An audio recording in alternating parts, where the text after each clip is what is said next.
इसे आग में आजमाया जहां ने, तो कांटों पे अक्सर चलाया जहां ने।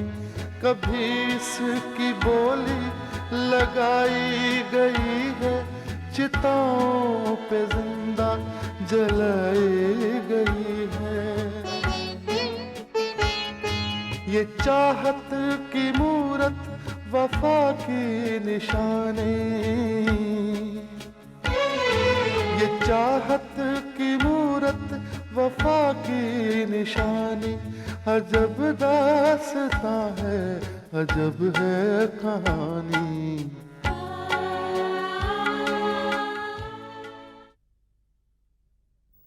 ये मुकदमा मेरी जिंदगी का अजीब व गरीब मुकदमा है। समझ में नहीं आता कि एक औरत इतनी संगदिल और जालिम कैसे हो सकती है कि अपने हाथों से अपनी जवान और इकलौती औलाद का खून कर दे। Order order order.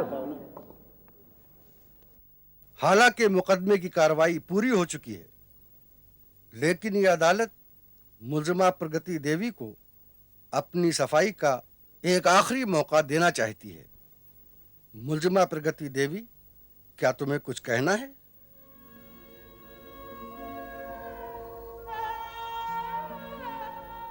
हाँ जज साहब, कहना तो मुझे बहुत कुछ था, लेकिन इस वक्त मैं सिर्फ यही कहूंगी कि एक मां होने से पहले मैं एक औरत हूं। औरत को यहां देवी जरूर कहा जाता है, लेकिन उससे सलूक जानवरों से भी खराब किया जाता है। औरत की कोख से अवतार और पैगंबर जन्म लेते हैं, लेकिन खुद औरत को शैतान की बेटी समझा जाता है। औरत जिंदगी की जननी होती है, लेकिन उसकी खुद की जिंदगी मौत से भी बदतर बना दी जाती। यहां दिन रात औरत पर जुल्म होते हैं, समाज इसका खामोश तमाशा ही बना रहता है। लेकिन एक बात याद रखिए, जहां भी औरत का अपमान हुआ है, वहां समाज का पतन हो गया है। द्रौपदी का चीरहरण हो तो जरूर सकता है, लेकिन ऐसा करने वाले शर्मनाक हार और पतन से नहीं बच सकते। मैं अपनी पूरी जिंदगी औरत के मान सम्मान और अधिकारों के लिए लड़ती आ रही हूं। अगर मुझे मौका दिया जाए तो आज भी मैं ये लड़ाई जारी रखूंगी। जज साहब, मेरे इकलौते बेटे ने एक औरत का अपमान किया था।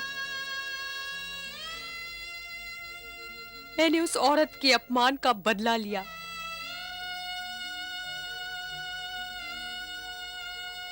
अगर मेरा कोई और बेटा होता जो ऐसा नीच काम करता,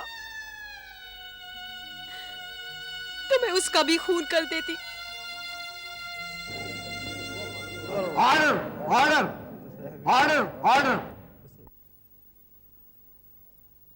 मुलजिमा प्रगति देवी का जुर्म साबित हो चुका है, लेकिन संगदिल और जालिम होने के बावजूद चूंकि वो एक औरत है, इसलिए यह अदालत उसके आखिरी बयान की रोशनी में नरमी से काम लेते हुए उसे 10 साल की कैद बामशक्कत की सजा सुनाती है।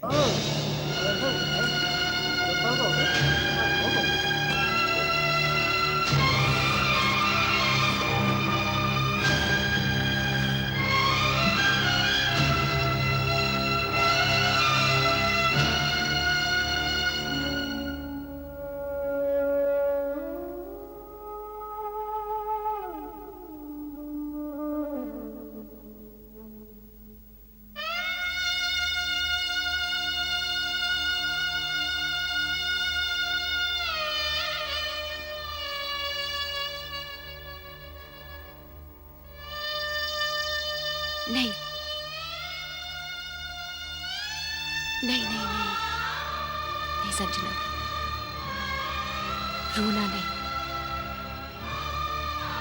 अब तुम्हारी जिम्मेदारी बहुत बढ़ गई है। अब तुम्हें अपना भी ख्याल रखना है और उस जिंदगी का भी जो तुम्हारी कोख में पल रही है।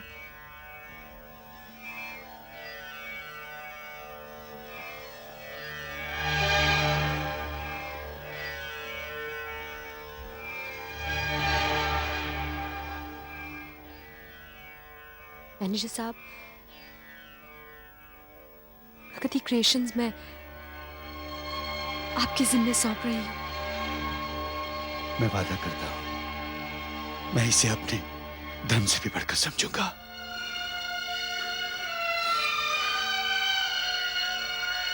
नहीं नहीं नहीं, रोना नहीं, रोना नहीं।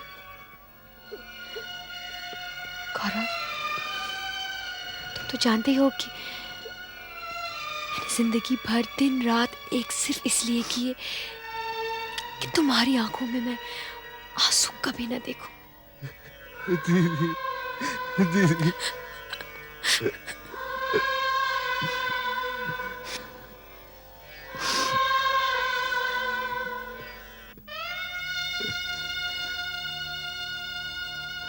मैं संजना को अपनी अमानत के तौर पर आपको सौंपती हूँ। मैं तुम्हारी अमानत की हिफाजत अपनी जान से बढ़कर करूंगा।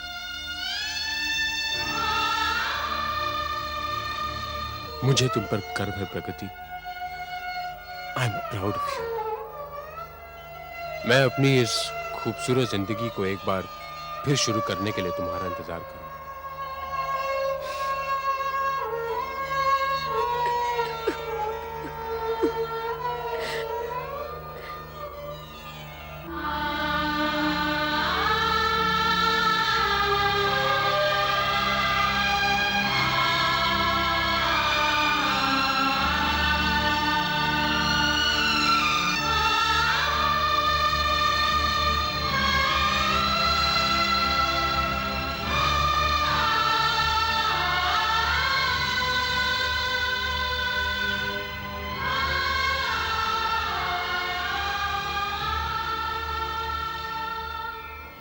I'm sorry, आज से आपको यही कपड़े पहनने होंगे।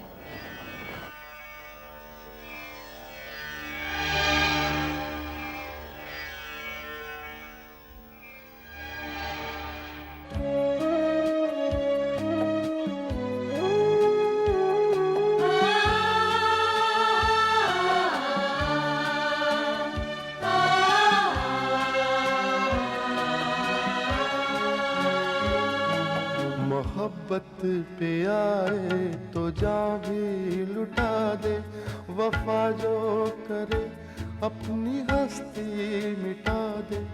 मगर जुल्म से जब पड़े इसका पाला तो बन जाए दुर्गा ये शक्ति ये ज्वाला। ये शक्ति ज्वाला है दुनिया में इंसाफ की ये निशानी, है दुनिया में इंसाफ की ये निशानी। अजब दास्तां है, अजब है कहानी।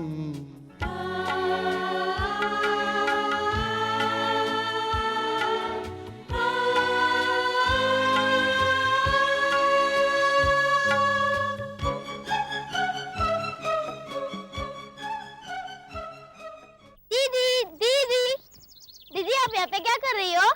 कुछ नहीं। चलो, माँ बुला रही है। ठीक है, चल। दीदी का शहर बहुत बड़ा होता है। बहुत बड़ा। क्या अपने गांव से ही बड़ा है? अरे शहर के सामने गांव कुछ नहीं है। आपका स्कूल भी बहुत बड़ा है। स्कूल नहीं, कॉलेज। हाँ, कॉलेज बहुत बड़ा है। चलो देखते हैं घर पहले कौन पहुँचता है। ठीक है, पहले जो पहुंचा वो खरगोश, नहीं तो कछुआ। हाँ, 1 2 3।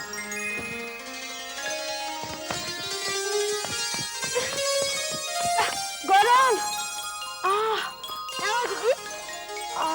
क्या हुआ?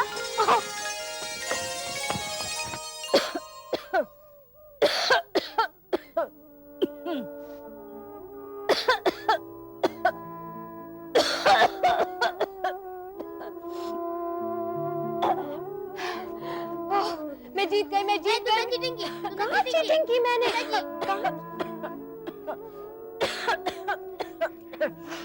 ग्लास में पानी भर। थोड़ा पानी पी लो माँ, खांसी रुक जाएगी।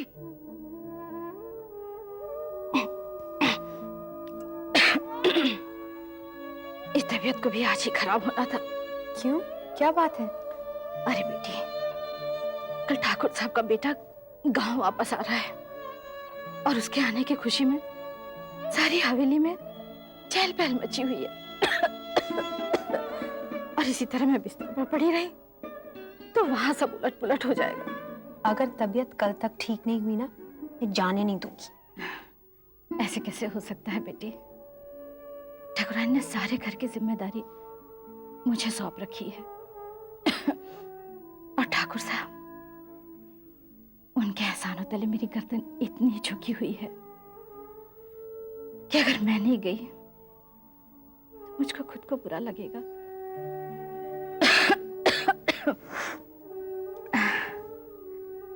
बरसों बाद विनोद घर वापस आ रहा है। अरे हाँ प्रगति, डॉक्टर साहब की बीवी अपने कपड़े लेने आएंगी बेटी। मैंने सिल तो दिए हैं, तो उन्हें इस्त्री करके रख देना। अच्छा अच्छा, मैं सब कुछ कर दूंगी, पहले तू आराम कर।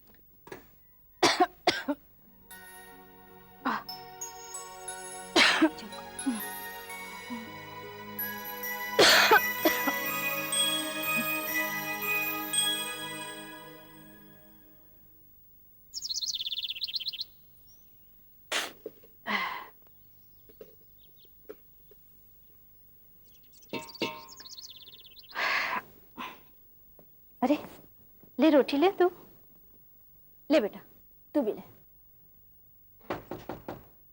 कौन है? मौसी मैं हूँ। कपड़े तैयार हैं? अरे हाँ हाँ, आती हूँ। माँ तू बैठ, मैं देखती हूँ। आप बाहर क्यों खड़ी हैं? अंदर आइए ना। प्रगति, तुम कब आई? 2-3 दिन हो गए। पढ़ाई कैसी चल रही है? बहुत अच्छी चल रही है। अरे वाह, सूट तो तैयार भी हो गया। बहुत अच्छा डिजाइन है, बिल्कुल शहर जैसा। मैंने बनाया है। तुमने? हाँ, पढ़ाई के बाद जब वक्त मिलता है तो मैं डिजाइनिंग सीखती हूँ। मौसी, तुम्हारी बेटी के हाथ में तो कमाल का हुनर है। पूरे गांव में ऐसा डिजाइन किसी के पास नहीं होगा। अरे डॉक्टर बहू, कोई इसके हाथ के हुनर की तारीफ करता है ना, तो भाई मुझे तो डर लगने लगता है कि कहीं मेरे सपने चकनाचूर ना हो जाए। अब रहने भी दो मौसी। अगर प्रगति के हाथ में हुनर है तो उसमें तारीफ करने में क्या बुराई है? इसके दिमाग में कहीं ये बात बैठ गई ना कि इसे ये काम बहुत अच्छी तरह आता है, तो इसका तो पढ़ाई से मन उचट जाएगा। और बहू, तुम तो जानती हो मैं रात दिन मेहनत सिर्फ इसीलिए करती हूँ कि ये पढ़ लिख जाए। फिक्र न करो माँ, मैं तारीफ से इतनी जल्दी खुश नहीं हो जाती। मौसी, ये लो सिलाई के पैसे, मैं भी चलती हूँ। अच्छा, ये ले बेटी, इसे संभाल के रख दे।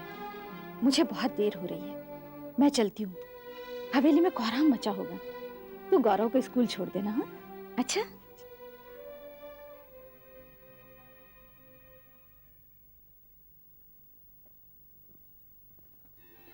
आज तो बहुत देर हो गई भाई।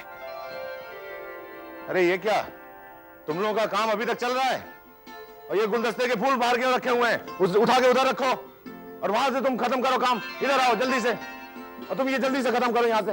अरे इसको यहाँ मत रखो, यहाँ मत रखो, यहाँ से हटाओ हटाओ हटाओ फौरन। पता नहीं शांति। ठाकुर जी नमस्ते। अरे अच्छा हुआ शांति तुम आ गई, तुम्हारे बिना तो सारा काम चौपट हो रहा है। अब इनको तुम ही लोग संभाल सकती हो, तुम्हारे अलावा तो ये कोई काम करने लायक भी नहीं है। ठाकुर साहब आप जाइए, मैं आ गई हूँ ना, मैं सब देख लूंगी। अरे भगवान का शुक्र है शांति कि तुम आ गई। रसोई में तो जैसे भूचाल आया हुआ है, इतने पकवान है कि कोई संभाल ही नहीं पा रहा है। मालकिन मैं सब देख लूंगी, आप लोग फिक्र ना करें। अरे फिक्र कैसे ना करूं? अब बताओ विनोद को आने में कितना वक्त बाकी रह गया? मैं चाहती हूँ उसके आने से पहले सब काम की तैयारियां पूरी हो जाए। हाँ मालकिन, आप लोग जाइए, मैं देख लेती हूँ सब। अच्छा तुम संभाल लो। हाँ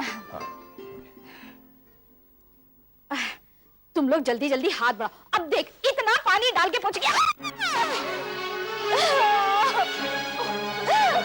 जल्दी आओ, जल्दी आओ। मेरा पैर, क्या हुआ? मेरा पैर, अरे जल्दी से उठो, इसे डॉक्टर क्या लेके चलो। मेरा पैर। जल्दी संभाल के। अरे तू इधर से पकड़।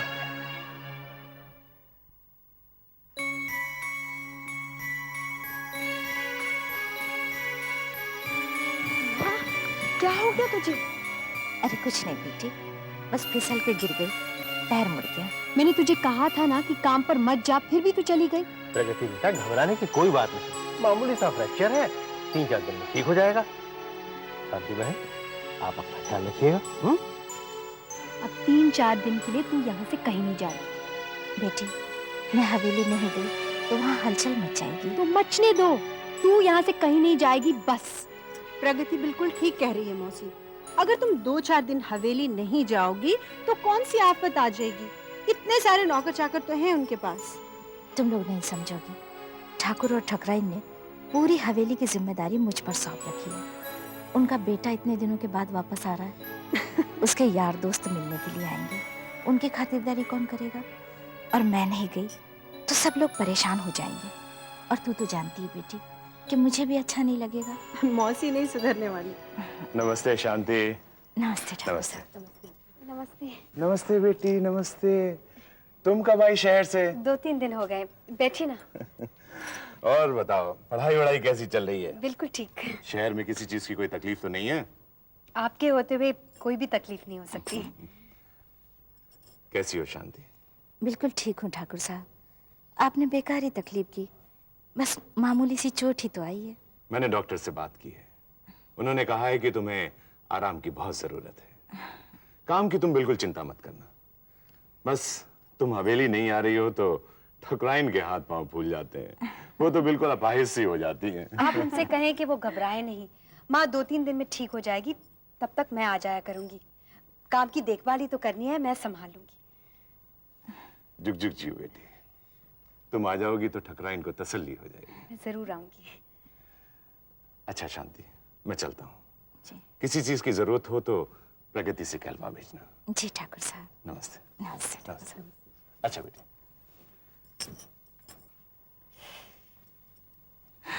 देख बेटी, तू हवेली जाएगी तो ठाकुर और ठकराइन को किसी किस्म की कोई परेशानी ना हो, ख्याल रखना। माँ तू चिंता मत कर, मैं संभाल लूंगी। हे भगवान, मैं तो भूल ही गई। अब गौरव को स्कूल से ले आना है। अब मैं चलती हूँ, मैं थोड़ी देर में आती हूँ।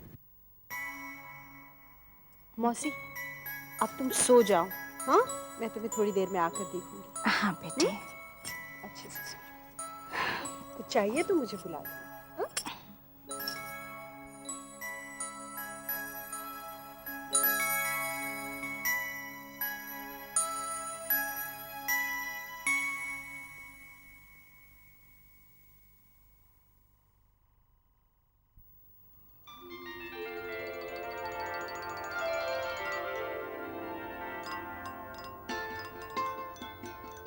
नमस्ते। अरे प्रगति, तुम कैसी हो? ठीक है। अब मेरी जान में जान आई। शांति की बीमारी ने तो मुझे बदहवास कर दिया। कैसी है वो? उन्हें थोड़े आराम की जरूरत है, कुछ खास बात नहीं। शांति मेरी कमजोरी, मेरी आदत बन चुकी है। मैं सारा काम उसके जिम्मे छोड़कर ना छुट्टी पा जाती हूँ। अब मुझे समझ में नहीं आता कि मैं क्या करूँ और कैसे करूँ। अब आप परेशान क्यों हो रही हैं? मैं जो आ गई हूँ ना, कहिए मुझे क्या करना होगा। प्रगति बेटी तो नमस्ते। नमस्ते बेटी, नमस्ते। कैसी हो? ठीक हूँ। अरे ठकुराइन, क्या हुआ? आपके लाडले अभी तक उठे नहीं? उठ जाएंगे, अभी समय कितना हुआ है? समय कितना? हाँ। 9 बज गए हैं भाई। तो क्या हुआ? अब इतने दिन बाद उसे अपने घर का बिस्तर मिला है। अब हर कोई तुम्हारी तरह थोड़ी है कि मुर्गा बांग देने से पहले ही अपना बिस्तर छोड़ दे। अरे भगवान, तुम नहीं जानती, ये शहर में रहने वाले छोकरों की आदतें बिगड़ जाती हैं। इन्हें बेड टी की आदत पड़ जाती है, और जब तक टी इनके बेड पे ना पहुंचे ये अपना बिस्तर ही नहीं छोड़ते। जाइए राजकुमार जी के लिए चाय भिजवाइए, वरना वो सारा दिन सोते रहेंगे। अभी भिजवाते हैं। प्रगति, जाओ जरा उसके कमरे में चाय भेज दो।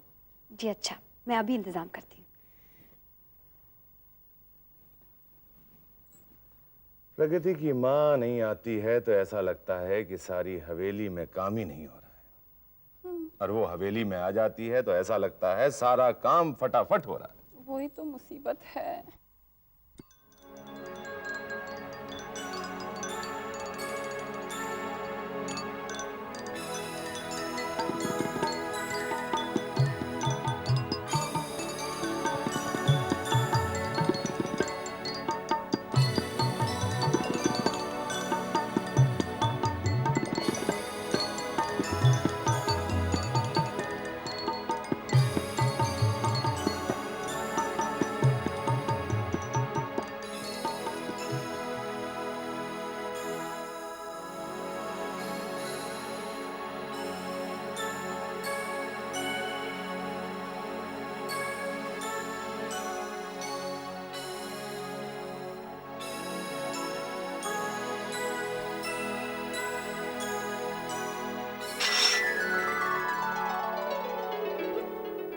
क्या है माँ?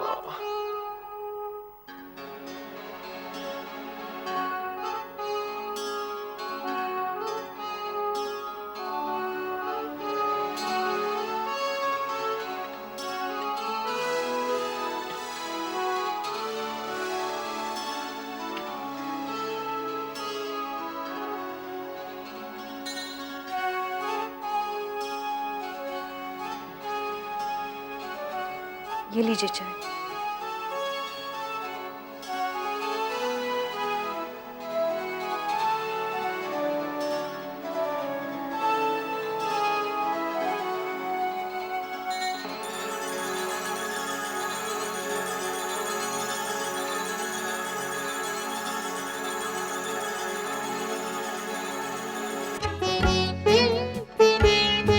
ये चाहत की मूरत वफा की